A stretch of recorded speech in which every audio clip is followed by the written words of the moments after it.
नमस्कार साथियों, मैं हिमांशु शर्मा और मेरे साथ है किशोर सर और आप सभी का स्वागत है आपके अपने उत्कर्ष परिवार पर दोस्तों। और आज हम लेकर आए हैं वेस्ट बंगाल की एक बहुत बड़ी वैकेंसी जो कि आपका state electricity transmission company limited के बारे में आज हम कंप्लीट बात करेंगे और बताएंगे आपको कि कैसा रहने वाला है पेपर पैटर्न। तो किशोर सर, आप बताइए विद्यार्थियों की कैसी कैसी वैकेंसीज यहाँ पर देखने को जी मिलेगी। सर, इसके बारे में हम लोगों ने मतलब वैकेंसी आने के पहले जो आप लोगों का एक बोलते हैं ना, वो टीजर जो आया था ओके सर। जो गवर्नमेंट की साइड से, वेस्ट बंगाल गवर्नमेंट की साइड से, उस टीजर के ऊपर हम लोगों ने वीडियो ऑलरेडी बना दिया था। आप लोगों की कितनी वैकेंसीज आप लोगों की आ रही है वो ऑफिशियली आ चुकी है। जैसा कि हम लोगों ने 5-7 दिन पहले वीडियो बनाया था कि 26 तारीख को आप लोग की वो जो वैकेंसीज हैं उसका नोटिफिकेशन आप लोगों का वहां पर वेबसाइट के ऊपर अपलोड हो जाएगा। तो वो अपलोड एक्चुअल में हो चुका है और कौन कौन सी पोस्ट के ऊपर वो अपलोड हुआ है आप लोगों को ऑलरेडी पता होगा। तो वो पोस्ट है आप लोगों की असिस्टेंट मैनेजर की, आप लोगों की पोस्ट है, असिस्टेंट इंजीनियर की पोस्ट है, आप लोगों की असिस्टेंट इंजीनियर आईटीसीएस की पोस्ट है, असिस्टेंट इंजीनियर सिविल की पोस्ट है, और अगेन अगर हम लोग टेक्निकल की बात करें तो जूनियर इंजीनियर सिविल जो ग्रेड सेकंड आप लोग की पोस्ट है, तो उसके बारे में आप लोग की पोस्ट के बारे में बताया गया है। तो सर, इसका फॉर्म कब से स्टार्ट हुआ है आप एक बार बता दीजिए बच्चे को, और लास्ट डेट एग्जैक्टली क्या होने वाली है। तो जैसा कि आप सभी देख सकते हैं यहाँ पर आपकी स्क्रीन पर कि सर यहाँ पर ऑनलाइन रजिस्ट्रेशन का जो डेट है वो 26/4/2023 से स्टार्ट हो चुका है और लास्ट डेट जो रहेगा इसका ऑनलाइन एप्लीकेशन का 19/5/2023 आपका रहने वाला है। तो आप जल्द से जल्द इस फॉर्म को भरिए, क्योंकि अगर आप लास्ट डेट का इंतजार करते हैं तो सर कई बार जो है सर्वर क्रैश का इशू रहता है वो चीज है। तो चलिए सर, इसमें आगे बढ़ते हैं और विद्यार्थियों को बताते हैं यहाँ पर आगे के बिंदु जो इसमें खास रहने वाले हैं आपके लिए। हाँ। सबसे पहले सर, डिटेल ऑफ पोस्ट के अंदर अगर हम देखें तो सर अलग अलग यहाँ पर अपने काम की जो पोस्ट है उसके बारे में सर आप विद्यार्थियों को सर इसमें जो सबसे हमारे काम की पोस्ट है वो है असिस्टेंट इंजीनियर इलेक्ट्रिकल की पोस्ट है। 25 आप लोग की वैकेंसीज आई है। लेवल 8 मतलब अच्छा खासा पे ग्रेड इन्होंने दिया हुआ है। और सबसे इंपॉर्टेंट चीज इन्होंने ये बोला हुआ है कि आपके पास में इस पोस्ट के लिए बीटेक होना चाहिए। बीटेक कौन कौन सी ब्रांचेस से होना चाहिए? इलेक्ट्रिकल हो सकता है, इलेक्ट्रिकल एंड इलेक्ट्रॉनिक्स हो सकता है, पावर इंजीनियरिंग हो सकता है, BSc in physics with 3 years and BTech electrical engineering from recognised university आप लोग का हो सकता है। ये आप लोग का नेसेसरी कंडीशन इन्होंने डाली है आप लोग की। सिमिलर आईटी और सीएस के लिए गया है आप लोग का, आईटी के लिए बीएससी, आप लोग का इंफॉर्मेशन आईटी टेक्नोलॉजी के लिए बीटेक होना चाहिए। एमसीए वाले कैंडिडेट भी आप लोगों के वहां पर एलिजिबल होंगे। यहाँ 6 पोस्ट है जी सर, बिल्कुल। नंबर ऑफ पोस्ट आप लोग के 6 हैं। इलेक्ट्रिकल के अंदर नंबर ऑफ पोस्ट 25 है। सिमिलर जो सिविल है उसके अंदर नंबर ऑफ पोस्ट आप लोग की 20। और सर ये सभी जो है लेवल 8 की जो है आपकी पोस्ट है, तो सर यहाँ पर काफी अच्छा खासा पे ग्रेड माना जाता है, देखने को मिलेगा। सर साथ साथ में यहाँ पर ये जूनियर एग्जीक्यूटिव और मेरे हिसाब से ये अपने काम की नहीं है आप लोग की, मतलब इंजीनियर के काम की नहीं है, ऑब्वियसली बात है। या जूनियर इंजीनियर सिविल जो है आप देख सकते हैं, यहाँ पर आपको 30 पोस्ट आपको देखने को मिलेगी और यहाँ पर ये लेवल 6 की आपकी जॉब है। और इसके अंदर अगर हम बात करें तो सर यहाँ पर भी काफी अच्छा खासा आपको अच्छा यहाँ पर एक जूनियर इंजीनियर के लिए काफी अच्छा खासा आपको देखने को मिल रहा है। सर इसमें एक बार बताएं विद्यार्थियों को क्या क्या। सर इसमें 3 साल का आप लोगों का डिप्लोमा रिक्वायर्ड होना चाहिए वेस्ट बंगाल हाँ बताइए sir. West Bengal state council के थ्रू आप लोगों का जो डिप्लोमा होता है वो होना चाहिए आप लोगों का 3 साल का आप लोगों का। देन उसके बाद में आप लोग का आई थिंक आगे हम लोग बात करेंगे कि डिप्लोमा फाइनल ईयर वाले स्टूडेंट इसमें एलिजिबल हैं कि नहीं है। चलिए, तो जैसा आप आगे बढ़ पा रहे हैं और देख पा रहे हैं कि सर यहाँ पर टेक्नीशियन का भी ग्रेड है सर यहाँ पर। जी सर, टेक्नीशियन आप लोगों का ग्रेड 3 माना जाता है, मतलब असिस्टेंट इंजीनियर को ग्रेड 1 माना जाता है। देन उसके बाद में जूनियर इंजीनियर को ग्रेड 2 माना जाता है और टेक्नीशियन जो होता है वो आप लोगों का ग्रेड 3 आप लोगों का यहाँ पर माना जाता है। उसमें भी अलग अलग ग्रेड होती है आप लोग, ये भी आपकी 25 पोस्ट है और इसमें भी मतलब ठीक ठाक जो लमसम अमाउंट है वो काफी अच्छा अमाउंट है। और इसमें जो आप लोगों को चाहिए वो आईटीआई आप लोगों को यहाँ पर चाहिए होगा। अब सर हम एक बार यहाँ विद्यार्थियों को ये भी बता देते हैं कि सर इसमें जैसे कि कुछ नोट्स में आप इंपॉर्टेंट पॉइंट, ये बहुत इंपॉर्टेंट पॉइंट है सर, जो मतलब के बारे में एक बार डिस्कशन करते हैं सर। ये बहुत इंपॉर्टेंट पॉइंट है सर आपके। और इन्होंने बोला है कि जो degree from the open university या डिस्टेंस या पार्ट टाइम या sandwich course shall not be accept for employee.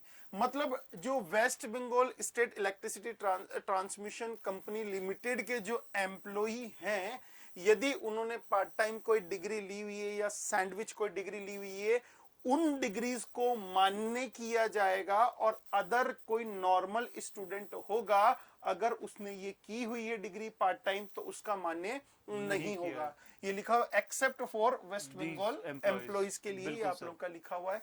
Second में चाहूंगा सर एक बार जो बहुत तो जैसा इंपॉर्टेंट कि है आप वो देख आप सकते हैं सर बताएं। यहाँ पर कि जो एप्लीकेंट्स हैं उनके लिए यहाँ पर एक इम्पॉर्टेंट पॉइंट देख सकते हैं कि इनका जो क्वालिफिकेशन है degree diploma from the university institution duly recognised by the UGC AICT, और आपका कहीं ना कहीं वेस्ट बंगाल से कहीं वो आपका अप्रूव्ड होना चाहिए। अगर ऐसा नहीं होता है तो आप इसके अंदर अप्लाई करने के लिए एलिजिबल नहीं रहेंगे। जी सर, बिल्कुल बिल्कुल आगे सर। बताइए सर आप विद्यार्थी सर इसमें ये सबसे इम्पोर्टेंट बात ये है कि स्टूडेंट्स के माइंड में रहती है, फाइनल ईयर वाले के माइंड में रहती है कि Exactly, मैं sir. एलिजिबल हूँ कि नहीं हूँ इसके नहीं। लिए। तो इन्होंने बोला है कि student of the final year या semester degree diploma will be eligible, मतलब वो Apply- स्टूडेंट जो फाइनल ईयर के डिग्री में होंगे या डिप्लोमा में होंगे वो एलिजिबल होंगे और CBT के सीबीटी के लिए। और इन्होंने आगे ये शर्त दी है कि जो रिजल्ट होना चाहिए फाइनल एग्जामिनेशन का वो सबमिटेड होना चाहिए आप लोग का इंटरव्यू की डेट के पास में। मतलब आप लोग अगर इंटरव्यू की डेट पर जाते हैं तो वो रिजल्ट आप लोग का वहां पर होना चाहिए। अगर नहीं होता है तो उस कैंडिडेट को वहां पर सिलेक्शन प्रोसेस के लिए कंसिडर नहीं किया जाएगा। तो एग्जैक्टली मतलब आप पेपर दे सकते हैं, अगर आपने अभी तक अगर जैसे आपका डिप्लोमा चल रहा है तो आप पेपर दे सकते हैं, बट जब इंटरव्यू के लिए कॉल आएगा तो आपका वो डिप्लोमा कहीं ना कहीं कंप्लीट होना चाहिए, आपके पास मार्कशीट वो होनी जरूरी है, नहीं तो आपका जो प्रोसेस है उसमें आपको कंसिडर नहीं किया जाएगा। अच्छा, इसमें जब फॉर्म भरेंगे तो बच्चे से पूछा जाएगा कि लास्ट सेमेस्टर की, तो जैसे 8वें सेमेस्टर में कोई है या 6ठे सेमेस्टर में कोई है तो उसको लास्ट सेमेस्टर तक की मार्कशीट का मार्क्स जो है वो फुलफिल करना होगा, या ईयर वाइज है तो ईयर साथ साथ में सर जो ये एक पॉइंट और मैं देख पा रहा हूँ कि कैंडिडेट के लिए सर यहाँ पर read speak and right Bengali and Nepali language, तो कहीं ना कहीं ये विद्यार्थियों के लिए रहने वाला है, क्योंकि वेस्ट बंगाल की जो है पोस्ट है तो कहीं ना कहीं ये दोनों लैंग्वेज आपकी मस्ट यहाँ पर रखी गई है। चलिए सर हम आगे बढ़ते हैं, इसके अंदर आगे बढ़ते हैं सर हम और बात करते हैं कि जैसा इसका पेपर का पैटर्न क्या रहने वाला है। जी सर, पेपर का पैटर्न बहुत ही इंपॉर्टेंट है। आप सबसे पहले एक बार हम बता दें विद्यार्थियों को कि जो एज लिमिट और रिलैक्सेशन जो दिया गया है उसके बारे में बात कर लेते हैं। एज लिमिट जो है सर वो 18 से 32 साल के बीच में इन्होंने एज लिमिट दी हुई है और वो पूरी होनी चाहिए 1 जनवरी 2023 के आसपास आप लोग की पूरी होनी चाहिए। साथ साथ में सर यहाँ पर एज रिलैक्सेशन सर नॉर्मल होता है। SC ST कैंडिडेट के लिए 5 साल दिया हुआ है, OBC के लिए आप लोग का 3 साल दिया हुआ है, और PWD वाले जो कैंडिडेट होते हैं उनके लिए 10 साल का जो नॉर्मल आप लोग का रहता है। और बाकी आप जैसे कि इस कंप्लीट जो है वेस्ट बंगाल की जो वेबसाइट है इसकी, उसके ऊपर आप जाकर कंप्लीट इन्फॉर्मेशन ले सकते हैं कि बाकी जो एक्स सर्विसमैन है उनके लिए क्या रहने वाला है, उसके लिए आप यहाँ पर कंप्लीट देख सकते हैं। साथ ही साथ में यहाँ पर ये आपको कंप्लीट दे रखा है कि किस तारीख तक आपका ये डेट कंप्लीट होनी चाहिए, उसके बारे में कंप्लीट यहाँ इन्फॉर्मेशन आपको दे रखी है। चलिए अब आगे बढ़ते हैं हम और देखते हैं कि यहाँ पर पेपर का पैटर्न कैसे रहने वाला है। तो ये आपका अच्छा, ये डिटेल वैकेंसीज हैं आप लोगों की कि कौन कौन से मतलब अनरिजर्व्ड कौन सी कैटेगरी में कितनी कितनी वैकेंसीज आप लोग की आई है। तो टोटल अमाउंट ऑफ वैकेंसी काफी अच्छी खासी वैकेंसी है सर, असिस्टेंट इंजीनियर की पोस्ट के लिए बोला जाएगा तो। अब हम आगे बढ़ते हैं और बात करते हैं सर उसके बारे में जो बच्चा इंतजार कर रहा है जिस चीज का, कि सर सबसे पहले एक ये मोड ऑफ सिलेक्शन के ऊपर भी हम बात कर लेते हैं। तो सर एक बार बताएं विद्यार्थी को कि किस तरह से CBT रहने वाला है सर। जो CBT आप लोग का जो असिस्टेंट इंजीनियर की पोस्ट के लिए दिया गया है वो ऑनलाइन आप लोगों का CBT रहेगा। देन उसके बाद में ये लोग पर्सनल इंटरव्यू PI आप लोगों का करवाएंगे, मतलब एक CBT रहेगा उसके बाद आपका एक इंटरव्यू यहाँ पर रहने वाला है। बिल्कुल बिल्कुल। और उसके बाद में एक मेडिकल टेस्ट भी इन्होंने दे रखा है। वो नॉर्मल आप लोग का प्रोसीजर है। और पोस्ट के अंदर जब आप लोग का the online test and personal interview for the notified post will be held in Kolkata, मतलब ये चीजें सारा कार्य जो है ये राजधानी में होगा वहां पर सर। और आई थिंक मेरे हिसाब से मोड ऑफ सिलेक्शन के अंदर यही है। बाकी आगे चलकर हम लोग पेपर पैटर्न के बारे में बात करेंगे। जैसे कि पेपर पैटर्न आप लोगों का लिखा हुआ है नीचे, यहाँ पर कंप्लीट पेपर पैटर्न आप लोगों का यहाँ पर लिखा हुआ है। ये कंप्लीट जी, यहाँ पर ये वाली चीज अपन देख सकते हैं सर स्टार्टिंग से। यहाँ से the candidate will be short listed for the interview 1/3 ratio. Exactly sir, मतलब कैंडिडेट आप लोग के 1/3 रेशो के अंदर आप लोग का क्या होना चाहिए, वहां पर शॉर्ट लिस्टेड होना चाहिए आप लोग का। और वो जो परफॉर्मेंस रहेगी आप लोग की CBT के ऊपर बेस्ड रहेगी। और मतलब जो आप लोग का अगर ये क्राइटेरिया फुलफिल करता है या फिर मेरिट के अंदर आता है तो दोनों के अकॉर्डिंग जो रहेगा वो आप लोग की मेरिट फाइनल आप लोग की वहां पर डिजाइन होगी। अब इसके अंदर sir the candidate scoring high marks in domain knowledge part A for the post mention 1 to 7, जो 1 to 7 आप लोग की पोस्ट मेंशन है, और reasoning part A for the post of office executive mention in the online will be placed higher. मतलब इन papers में जो आप लोगों का ज्यादा स्कोर करेगा, डोमेन नॉलेज में ज्यादा स्कोर करेगा, उसकी पोस्ट को ऊपर रखा जाए, ऊपर रखा जाए, वो obvious सी बात है मेरे साथ। ऑब्वियसली बात है। ठीक है सर, आगे जैसा कि हम देख सकते हैं अब हम लोगों को सर पेपर पैटर्न के बारे में बात Exactly, करनी sir. चाहिए। एग्जैक्टली ये नॉर्मल चीजें बच्चे पढ़ सकते सीबीटी हैं। के बारे में अगर हम बात करें तो सर जो आपका 1 to 7 जो ऐसा ही आपका जो पोस्ट है उसके अंदर जो पोस्ट मेंशन्ड है 1 to 7 एंड 9 वाले के लिए, तो उसमें आपके देखिए यहाँ पर डोमेन नॉलेज के लिए सर 60 मार्क्स का पेपर है। नंबर ऑफ क्वेश्चंस आपको 60 क्वेश्चंस यहाँ पर देखने को मिलेंगे और यहाँ क्वालिफाइंग मार्क्स है 24। और ये आपका इसी में बात करें जनरल एप्टीट्यूड मतलब कि ये मैथ्स वाला पोर्शन है, 20 क्वेश्चन आपको इसके देखने को मिलेंगे। साथ ही साथ में जनरल इंग्लिश के 10 क्वेश्चन देखने को मिलेंगे और यहाँ पर बंगाली और नेपाली टेस्ट भी रहेगा, उसके 10 क्वेश्चन आपको देखने को मिलेंगे। तो टोटल आपके 100 मार्क्स आपको यहाँ पर देखने को मिल रहे हैं, जो कि आप कह सकते हैं कि नॉन टेक वाला जो पोर्शन है वो आपका रहने वाला है। इसमें सर एक चीज बहुत इंपॉर्टेंट है कि इन दोनों में आपका मिनिमम क्वालिफाइंग मार्क्स होना बिल्कुल चाहिए। जरूरी है। नेपाली लैंग्वेज में भी सर इन्होंने 4 मार्क्स रखा है, बिल्कुल सर। और 90 मिनट का ये समय है। और यहाँ पर इंग्लिश जो है आपका यहाँ पर रखा है कि इंग्लिश जो मीडियम ऑफ टेस्ट है पार्ट डी के लिए, बाकी जो है वो बाकी पार्ट डी तो सर बंगाली नेपाली लैंग्वेज में टेस्ट आएगा आप लोग का, बाकी के लिए इंग्लिश आप लोग की वहां पर। और सबसे इंपॉर्टेंट बात है कि सर कोई भी नेगेटिव मार्किंग नहीं है पेपर के अंदर। दैट इज वेरी इंपॉर्टेंट, आप लोग की कोई भी नेगेटिव मार्किंग नहीं है। और ये बेसिकली इसके अंदर सर हमारी असिस्टेंट इंजीनियर और जूनियर इंजीनियर की सारी पोस्ट आप लोग की आ चुकी है।